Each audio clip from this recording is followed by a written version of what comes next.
मियाँ पापा भी थोड़ी दोनों पापा भी ले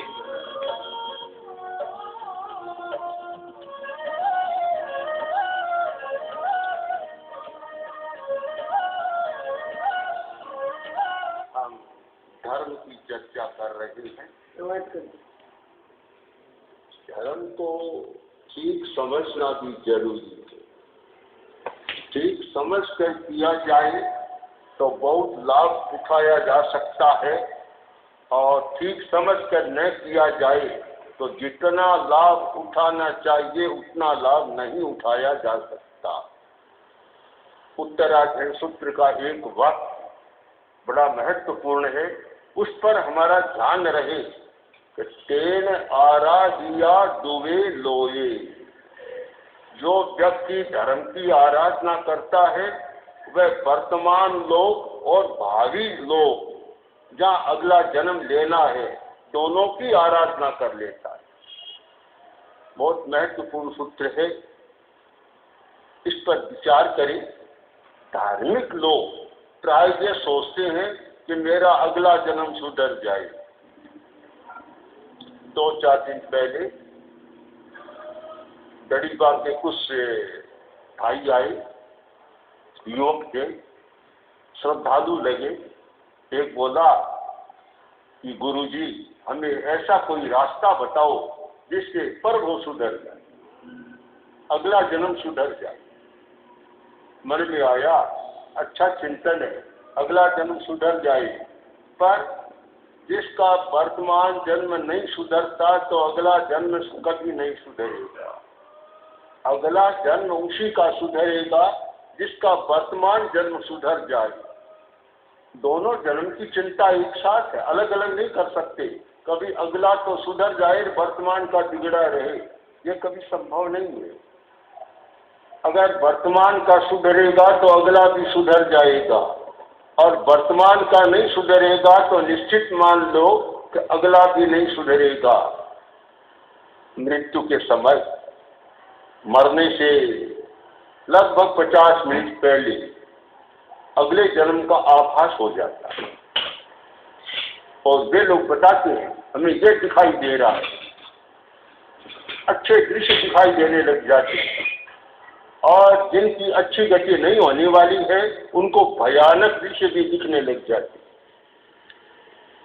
हम कसौटी कर सकते हैं कि व्यक्ति कहाँ जाने वाला है, अगला जन्म कैसा होने वाला है। अगर अगला जन्म अच्छा होने वाला है, अच्छे दृश्य दिखाई देने लग जाएंगे।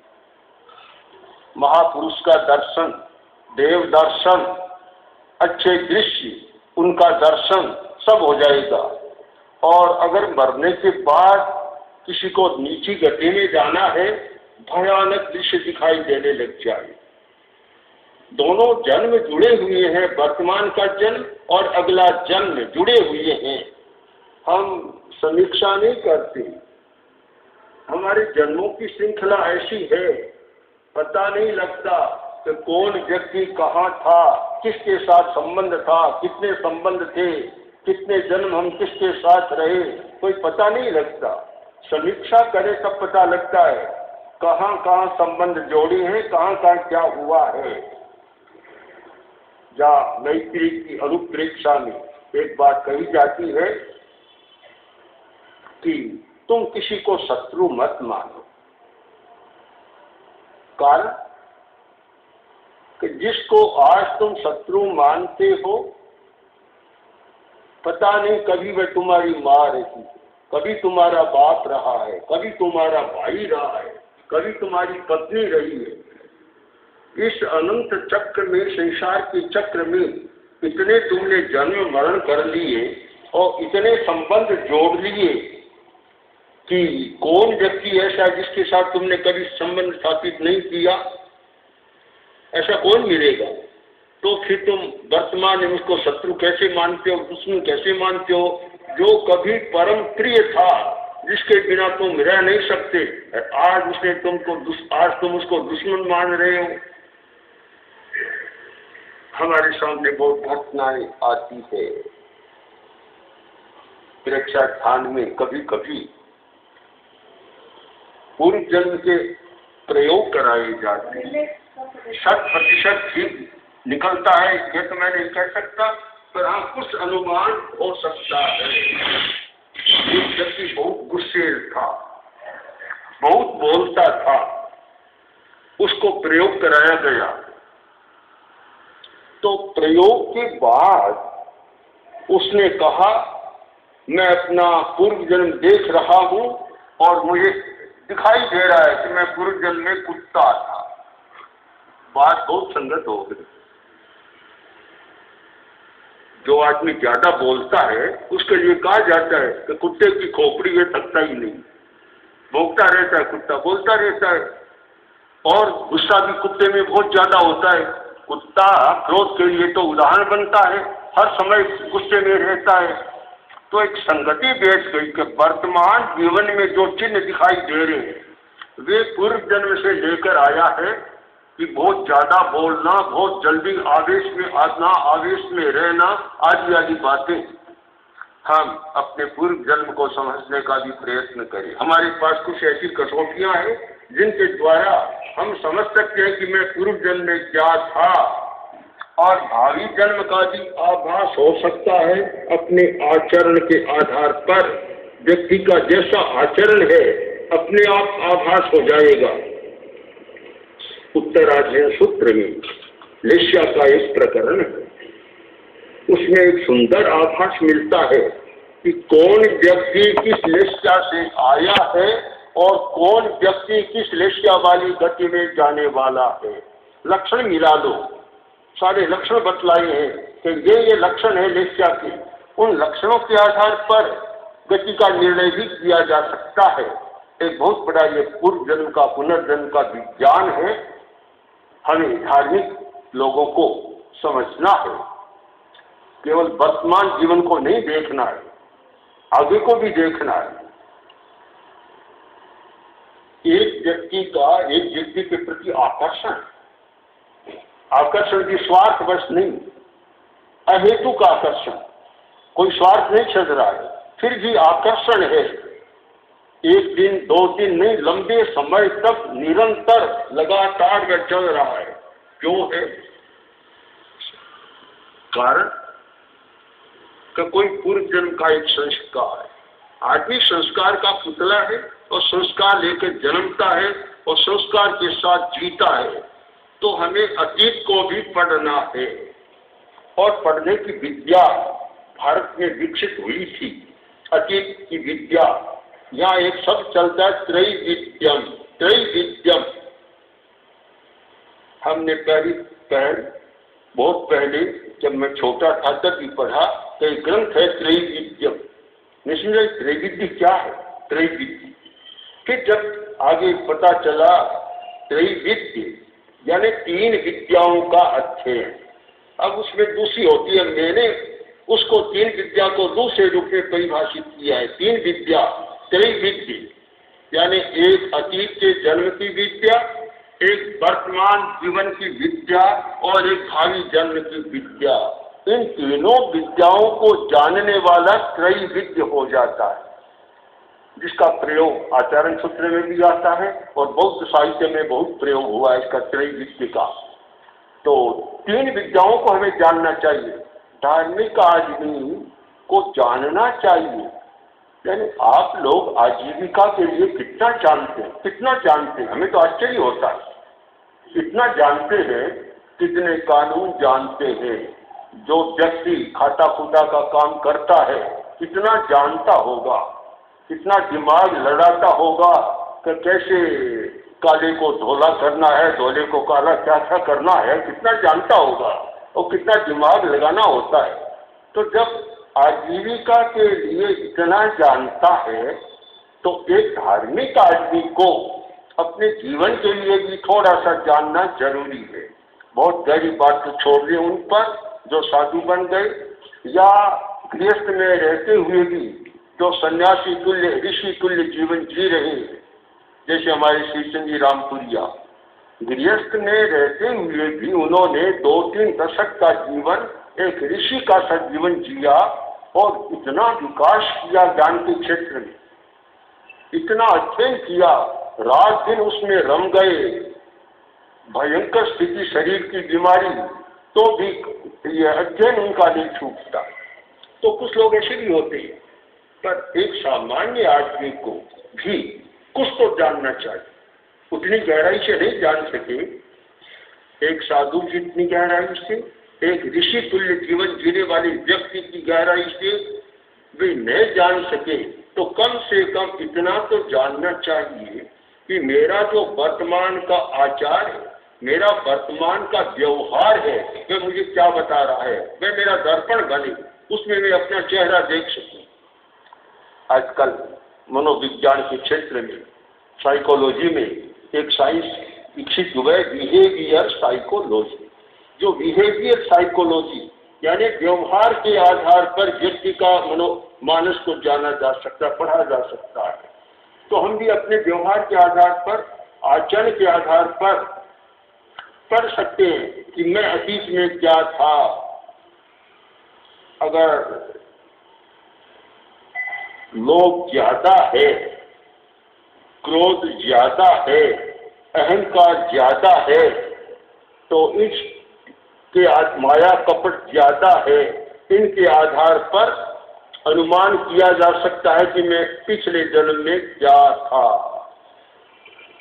मैं पता लग सकता है।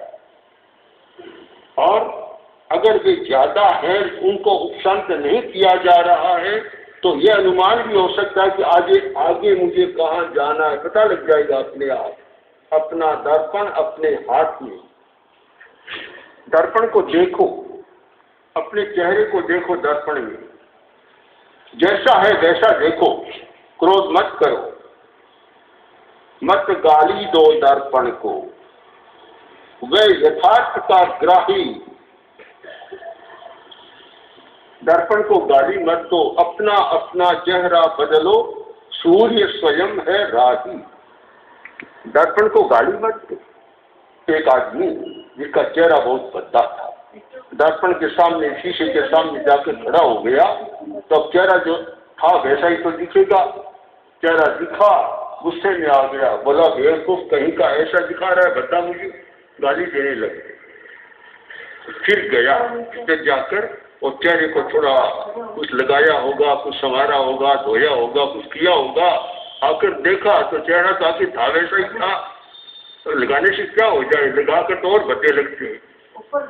मैं तो जब कभी किसी को देखता हूँ कि वे लाल लाल लगाकर आते हैं, सामने आते ही एक असमंजस पैदा हो जाता है, भद्दापन लगता है, उल्टा भद्दा। शायद लगाते होंगे सौंदर्य के लिए, और स्वाभाविक सौंदर्य तो छिप जाता है और भद्दापन सामने आ जाता है। पर पता नहीं क्यों चलता है, अपनी अपनी रुचि है। तो उसने कुछ पीठ प्राप्त किया, सामने जाके खड़ा हुआ तो चेहरा तो वैसा ही आया।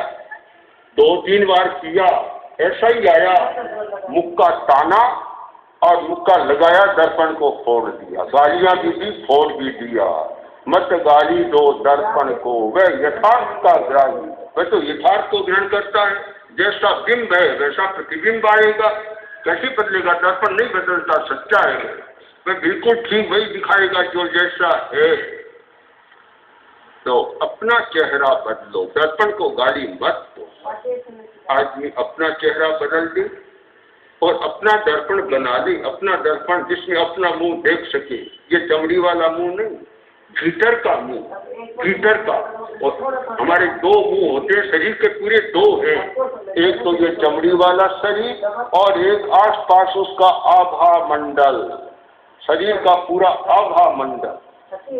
अपना आभा मंडल कैसा है, उस आधार पर दर्पण में निर्णय होगा। मेरा आभा मंडल कैसा है? आभा मंडल के आधार पर अतीत को जाना जा सकता है और आभा मंडल के आधार पर भविष्य को जाना जा सकता है। मैंने ऐसे लोगों को देखा, बहुत कपड़े बढ़िया है, सफेद, फिट फाट है, अप टू डेट, एकदम ऐसे लोग रहते हैं और बढ़िया बढ़िया, किंतु उनका आभा मंडल बहुत मैला था, गंदा था।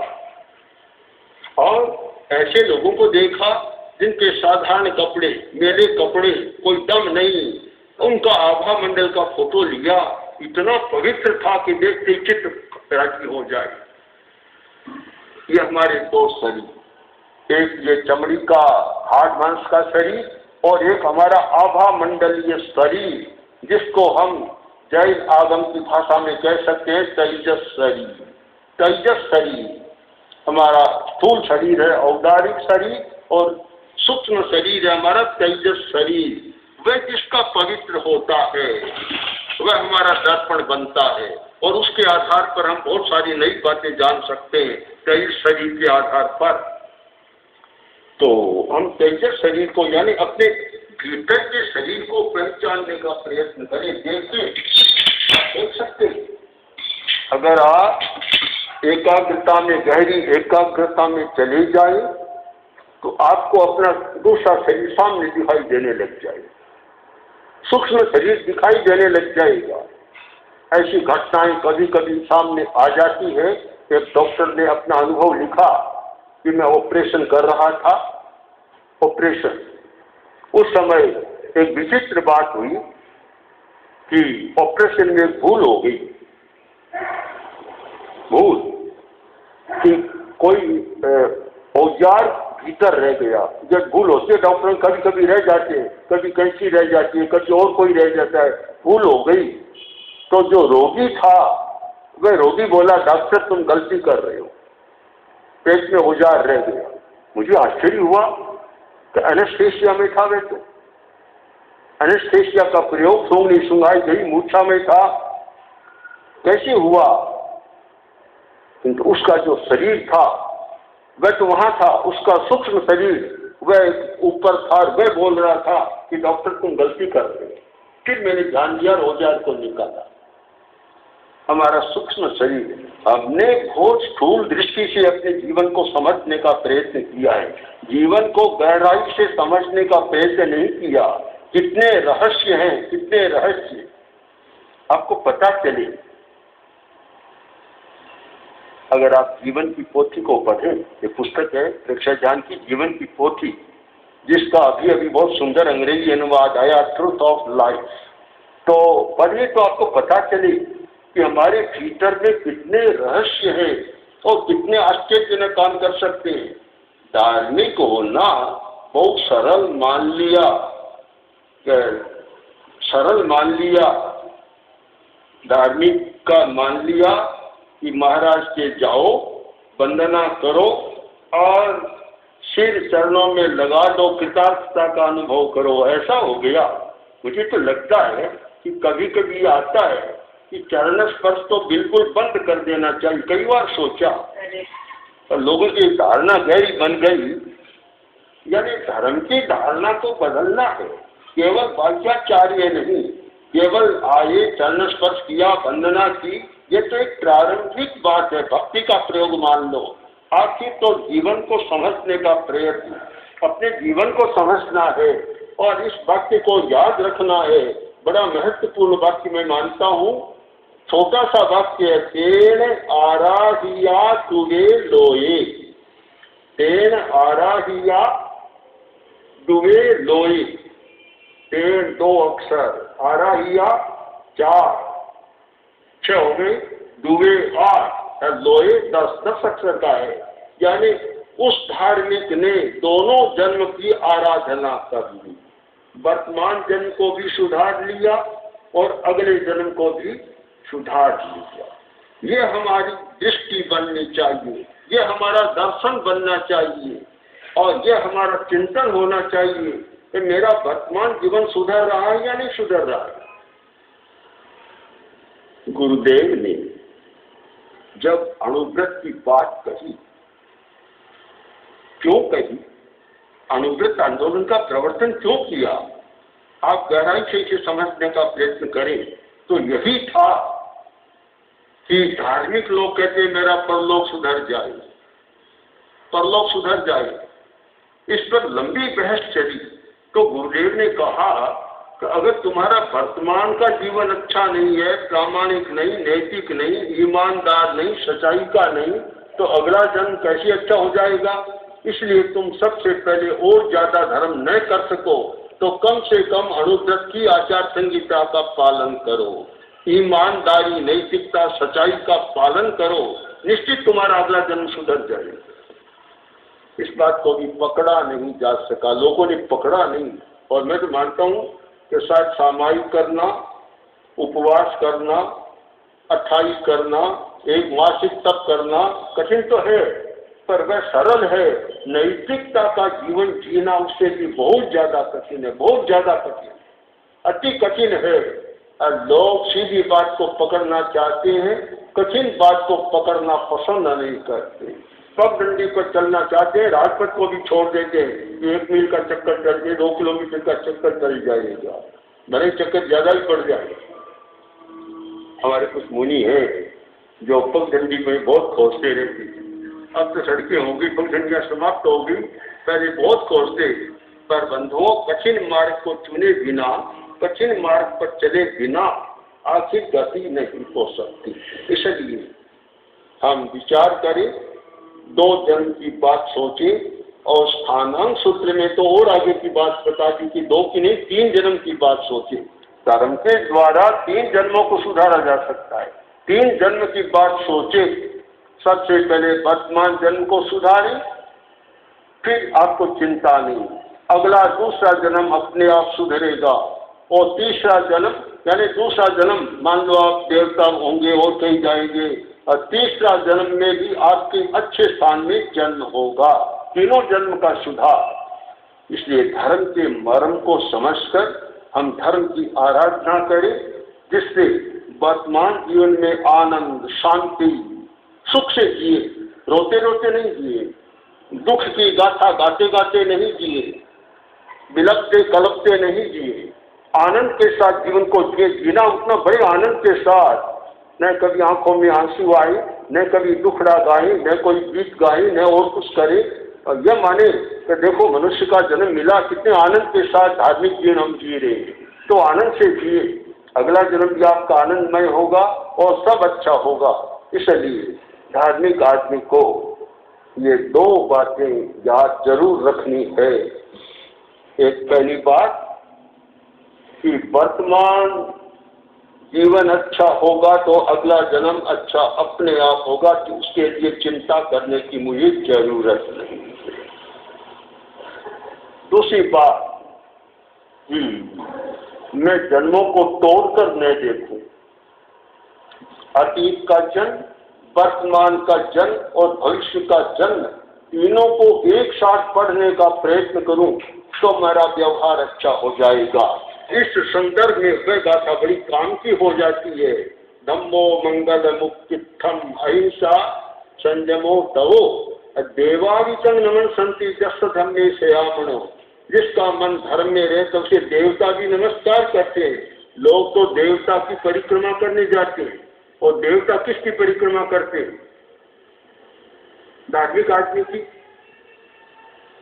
2-4 दिन पहले एक भाई आया और देवता के आवेश में आ गया। बहन वीर भाई दोनों आ गए, हाथ ऐसे ऊपर ऊपर कर रखे। कि मैंने पूछा हाथ ऊपर कैसे? तो जो कोई देवता आया था उसने कहा कि यहाँ तो मुझे सारे देव दिखाई दे रहे हैं, उनको हाथ जोड़ रहा हूँ, उनको भी नमस्कार कर रहा हूँ, बड़े बड़े देव दिखाई दे रहे। अरे आपका मन धर्म में रमा हुआ है तो देवता आपकी सेवा करेंगे, आपके पास आएंगे। और वह रमा हुआ नहीं है तो शायद वहां जाकर परिक्रमा करके भी बहुत ज्यादा लाभ नहीं उठा पाएंगे। इसलिए धर्म धम्मो मंगल मुक्तित्थम अहिंसा संयमो तवो।